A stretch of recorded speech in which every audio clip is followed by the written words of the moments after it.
setelah itu. Karena kepulangan Rasulullah SAW ke Madinah itu ternyata ada kaum muslimin yang tidak ikut perang. Di dalam kitab Riyadhus Shalihin bab Taubah ada kisahnya tersendiri ya. Kisah tentang sahabat siapa? Apa udah disampaikan belum? Belum.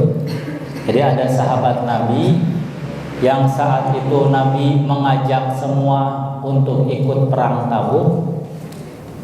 Sahabat ini tidak ikut, padahal beliau ini sahabat yang mulia yang terkenal kesolehannya. Siapa? Namanya adalah Ka'ab bin Malik ya.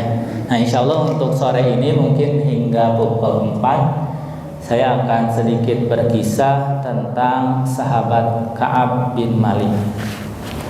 Sahabat Ka'ab bin Malik ini, hadirin rahimakumullah, merupakan sahabat Nabi yang dalam kitab Riyadhus Shalihin itu beliau mengawali kisahnya dengan, aku adalah seorang sahabat yang dekat sekali dengan Nabi dan juga sangat dekat dengan para sahabatnya yang lain. Beliau ditaakhirkan, dipersaudarakan dengan Thalhah bin Ubaidillah. Tahu sahabat Thalhah? Siapa sahabat? Thalhah itu adalah salah seorang sahabat yang dijamin masuk surga ya. Ada berapa orang itu teh? Ada 10 ahsanti ya. Jadi ada 10, salah satunya adalah Thalhah. Dan persahabatannya itu hingga di akhir kisahnya nanti ya. Nah, Ka'ab itu ketika masuk perang Tabuk, beliau berkisah begini ya. Sesungguhnya aku melihat kondisinya itu sangat panas. Kemudian waktu itu merupakan waktu terbaik untuk memanen kurma. Dan di tahun itu, di tahun tersebut, kondisi Ka'ab bin Malik itu dalam kondisi ekonomi yang paling baik. Yang biasanya cuman punya kendaraan satu, pas ketika Nabi mengajak perang Tabuk itu punya 2. Jadi tidak ada satupun yang menghalangi Ka'ab untuk berangkat Tabuk kecuali futurnya iman. Jadi ternyata sahabat yang mulia juga Bapak Ibu ya, mengalami yang namanya futur. Padahal kondisi ekonomi sedang baik, bahkan tidak terasa sakit apapun. Hanya dalam kisahnya begini, ketika para sahabat mempersiapkan, Ka'ab pulang ke rumah tapi tidak mempersiapkan.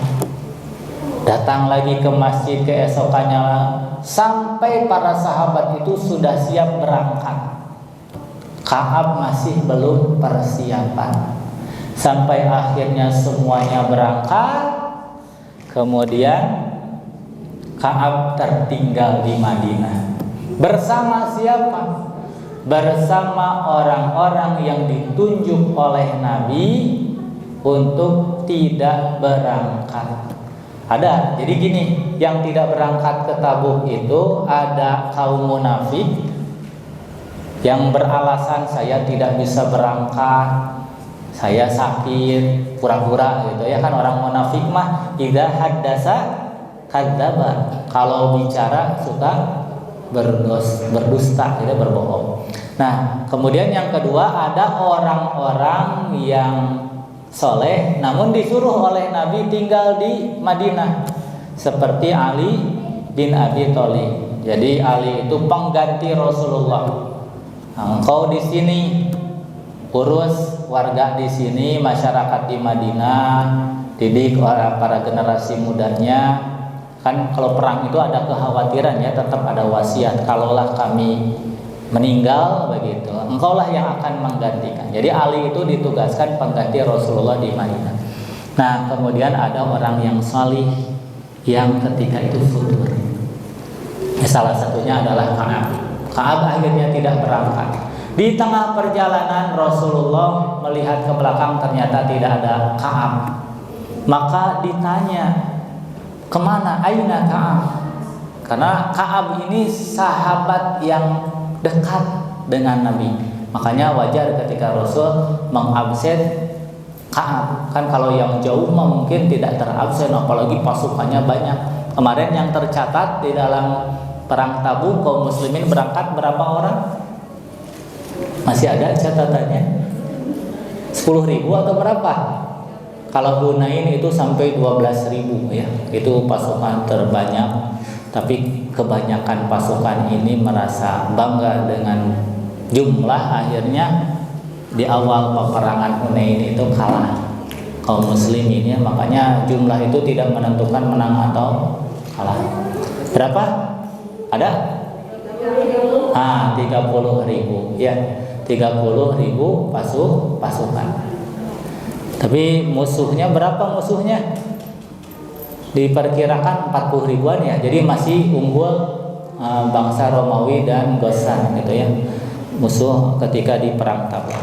Nah, selanjutnya Ka'ab mengisahkan lagi, setelah aku tertinggal dari Nabi, katanya di tengah perjalanan Nabi menanyakan, maka ada sahabat yang mengatakan sesungguhnya Ka'ab ditahan dengan pakaiannya yang indah. Maksudnya bahasa tersebut karena saat itu sedang musim panen kurma. Bisa jadi ini mah baru sangka yang buruk gitu. Bisa jadi Ka'ab mah lebih milih manen karena hasil panen saat itu sangat berlimpah. Nah, ini ujian akhi ya. Bukti juga semuanya. Jadi kalau bisa jadi saat ada perintah Allah itu, di saat itulah ujian terberat kita. Ka'ab juga dianggap bahwa karena harus lebih menyenangi dengan panen kebunnya, akhirnya beliau tidak berangkat. Makanya disampaikan seperti itu. Nah, ada sahabat Nabi yang membela.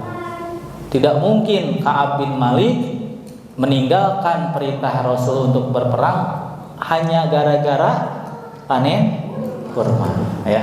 Jadi karena terkenal kesolehan Ka'ab bin Malik. Nah, kemudian setelah berangkat Rasulullah SAW berperang meskipun tidak bertemu dengan musuh sampai akhirnya pulang kembali.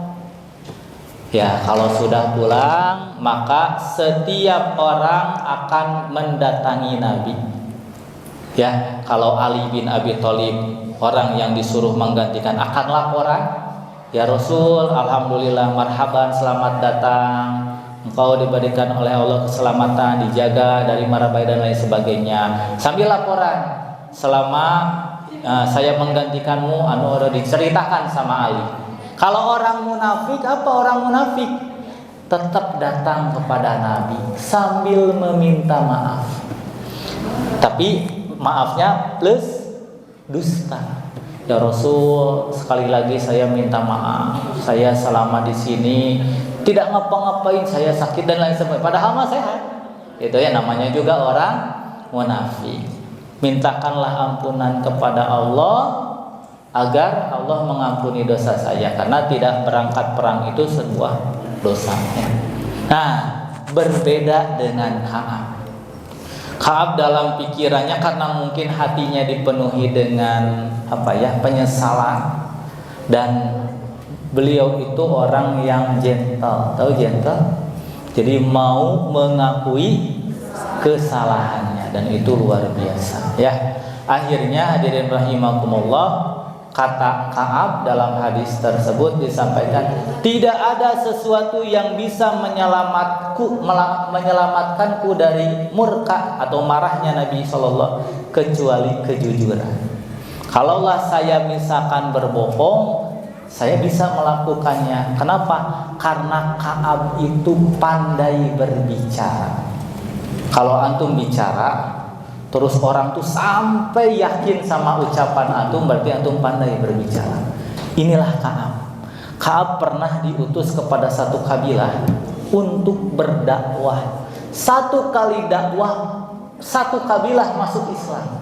Ya, ini keutamaan Ka'ab bin Malik. Jadi kalau Ka'ab bercerita ke Nabi, ya Rasul, sesungguhnya aku tertinggal karena berbohong, itu bisa dipercaya karena saking meyakinkannya ucapan Ka'ab. Nah, tapi kata Ka'ab, kemampuannya dalam berbicara, berargumen itu tidak digunakan, karena yang bisa menyelamatkan saya dari dosa yang besar ini ketika tidak ikut perang itu adalah kejujuran. Akhirnya datanglah kepada Nabi dan dia menyampaikan. Meskipun di situ saat Ka'ab datang kepada Nabi, Nabi itu kan suka di mana? Bukan di rumahnya, di mana? Di Masjid Nabawi. Masuklah Ka'ab, kemudian mengucapkan salam, Assalamualaikum. Maka Nabi pun menjawab, Waalaikumsalam. Tapi terlihat, kata Ka'ab, senyum yang seakan marah, gitu ya, karena tahu Ka'ab itu tidak berangkat. Akhirnya hadirin rahimakumullah, setelah itu Nabi bertanya, kenapa engkau tidak berangkat wahai Ka'ab? Akhirnya Ka'ab pun berkata jujur, ya Rasul, tidak ada satupun yang menghalangiku untuk pergi. Saat itu semua keadaan sangat baik, kecuali karena kefuturan.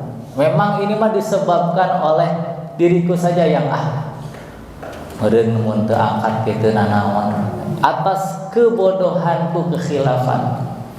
Maka dari situ baiklah, kata Nabi, nanti Allah akan putuskan hukuman untukmu. Maka selama putusan Allah ini, gitu ya, menunggu putusan Allah ini, setiap kaum muslimin tidak boleh mengajak bicara kepada Ka'ab bin Malik. Akhirnya mulai dari situ Ka'ab bin Malik tidak ada yang mengajak bicara. Sehari, 2 hari awalnya biasa saja. Lama-lama keeng oge.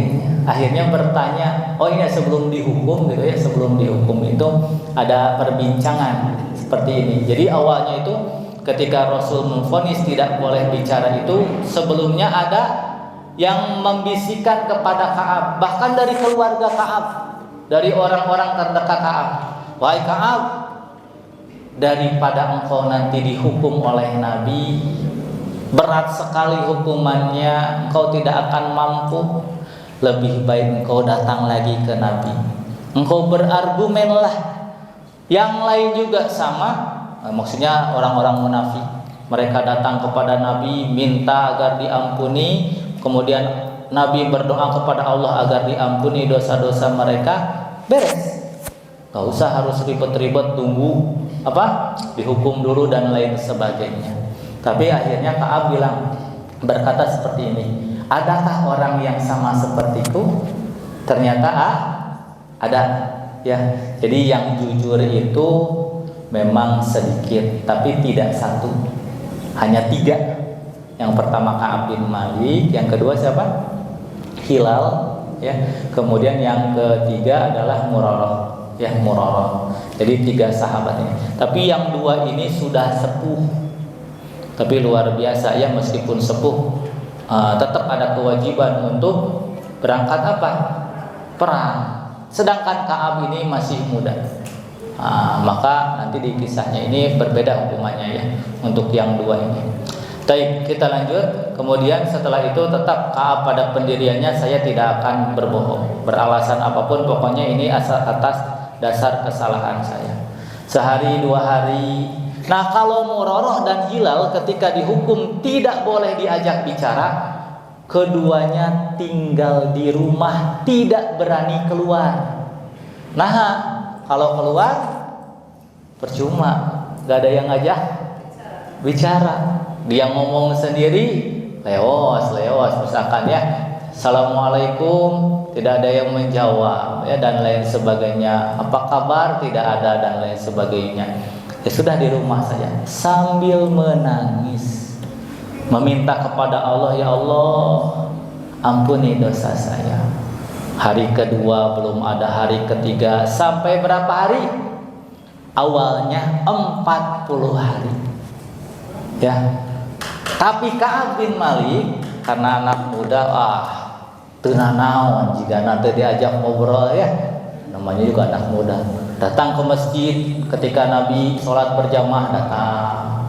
Meskipun saat itu tidak ada yang ngajak bicara.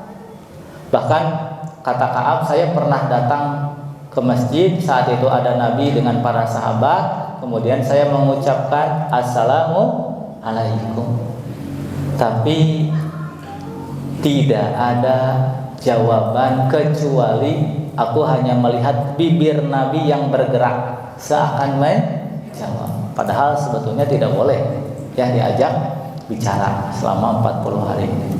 Sampai akhirnya di hari yang ke-40. Di hari yang ke-40 ini kemudian ternyata malah makin parah. Istrinya yang tadi itu ya bisa melayani akhirnya dilarang. Bahkan sama Ka'ab, udah kamu kembali dulu ke keluarga kamu ya. Tapi kalau Hilal dan Murarah karena sudah sepuh, akhirnya istrinya datang kepada Nabi, ya Rasul, suamiku Hilal atau yang satunya lagi suamiku Murarah ini sudah sepuh. Kalau tidak ada yang melayani, siapa lagi? Sudah repot, setiap hari menangis. Menangis bukan karena sedih tidak diajak bicara, tapi karena takut tidak diampuni dari dosanya. Akhirnya oleh Nabi diizinkan ya untuk dilayani oleh istrinya. Datanglah keluarga Ka'ab gitu ya. Ka'ab tuh, Hilal dan Murarah juga bisa dilayani sama istrinya. Kata Ka'ab, itu kan mereka sudah tua ya. Sedangkan saya ya sudahlah, saya akan menerima hukuman ini sampai selesai. Sampai di akhirnya ditambah 10 hari lagi sampai jadi 50 hari. Tidak sama sekali diajak bicara. Ka'ab sudah putus asa. Nah, sebelum 50 hari ini ada ujian untuk Ka'ab. Dan ujian ini ternyata ujian itu ya kan dalam Al-Qur'an, walanabluwannakum bisyarri wal khairi fitnah. Dan sungguh kami akan uji kalian itu bisyarri dengan keburukan, wal khairi dan juga kebaikan, fitnah sebagai satu ujian. Nah, Ka'ab itu yang pertama diuji dengan keburukan, tidak diajak bicara, semuanya mau jual beli juga susah begitu ya. Makan ya makanan yang ada di rumahnya kadang dikirimin tapi tidak sambil bicara. Dikirimin taunya udah ada makanan karena memang keluarganya juga kasihan kepada Ka'ab. Tapi diajak bicara tidak. Tapi di tengah hukuman itu ada surat. Jadi kalau Ka'ab kan suka keluar rumah, datang ke pasar, ngaraleos batur kayaknya memang dunia itu ya sempit sekali. Tidak ada yang mengajak bicara. Sampai akhirnya ada satu surat disampaikan ke Ka'ab. Ternyata surat itu dari Ghassan. Ghassan itu kan musuhnya siapa saat Tabuk? Musuhnya Nabi.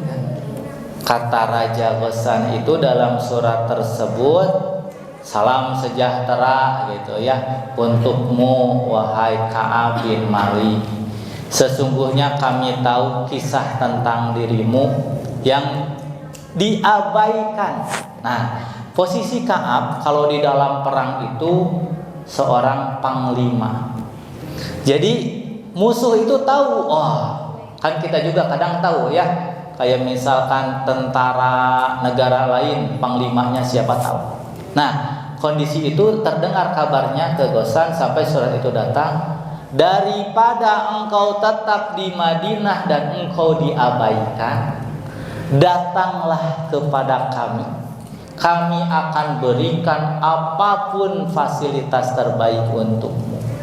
Coba kalau antum ditawari begitu, di saat tidak ada yang mengajak bicara, apa yang akan dilakukan? Berat ya? Wah, ini ujian berat. Wah, daripada di dieunya mending hijrah gitu, hijrah. Ya, mau usaha juga susah karena tidak ada yang bisa diajak bicara begitu ya. Mau berinteraksi juga susah dan lain sebagainya. Ada tawaran, tapi dari negara kafir atau musuhnya Rasulullah.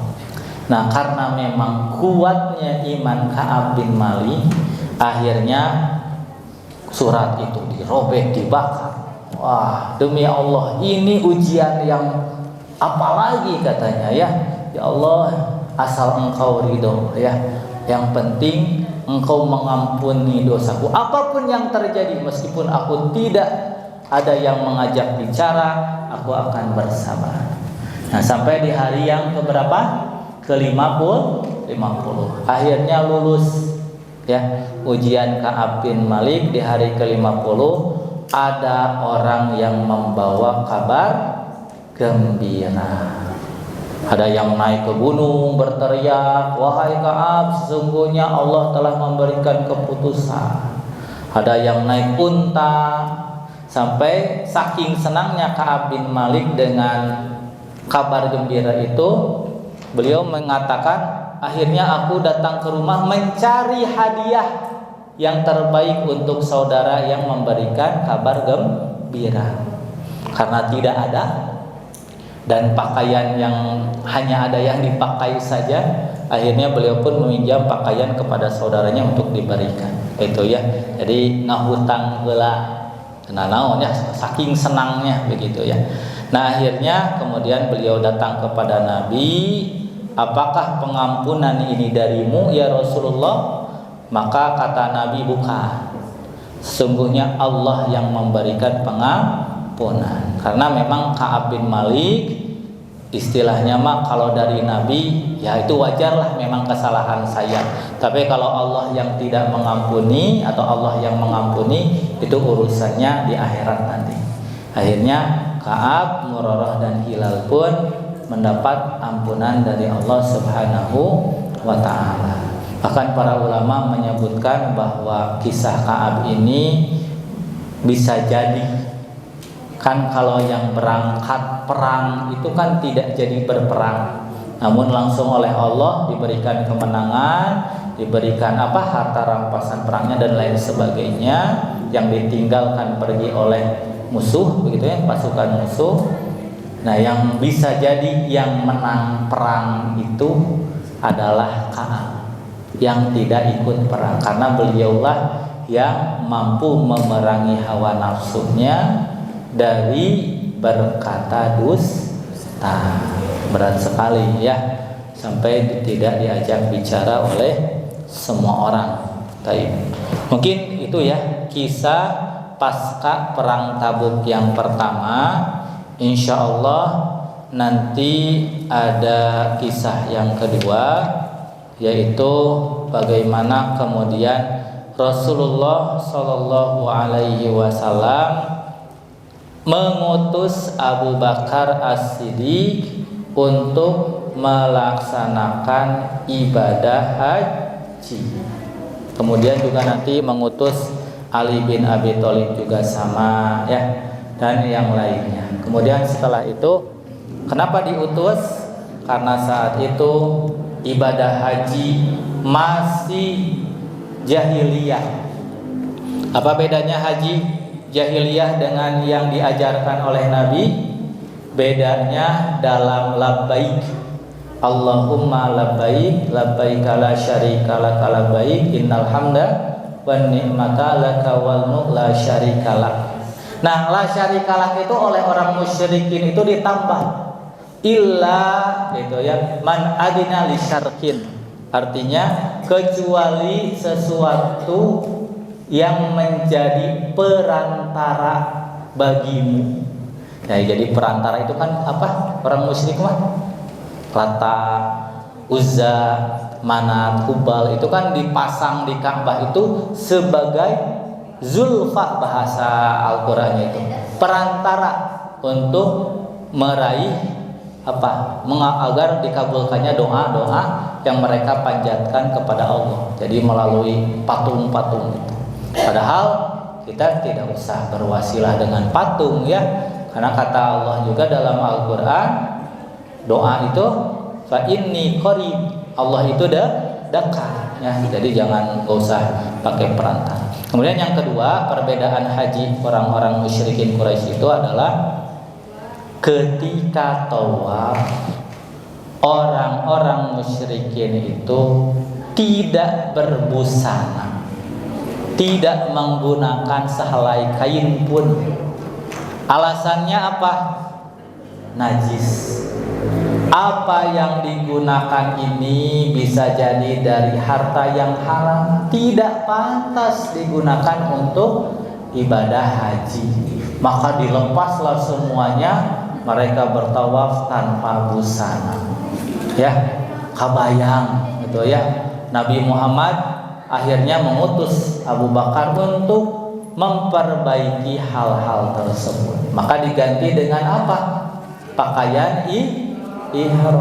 Ihram itu pakaian suci yang digunakan tanpa apa? Tanpa jahitan ya. Yang pernah umroh atau haji kan tidak boleh berjahit. Jadi tanpa jahitan. Kemudian kalau laki-laki itu agak terbuka sebagian gitu ya. Nah, kalau dulu itu lebih parah ya. Nah, itu nanti diperbaiki di kisah selanjutnya. Itu saja mungkin yang bisa disampaikan. Mohon maaf bila ada kekeliruan. Aqulu qouli hadza wa astaghfirullah li wa lakum wal 'afwu minkum. Assalamualaikum warahmatullahi wabarakatuh.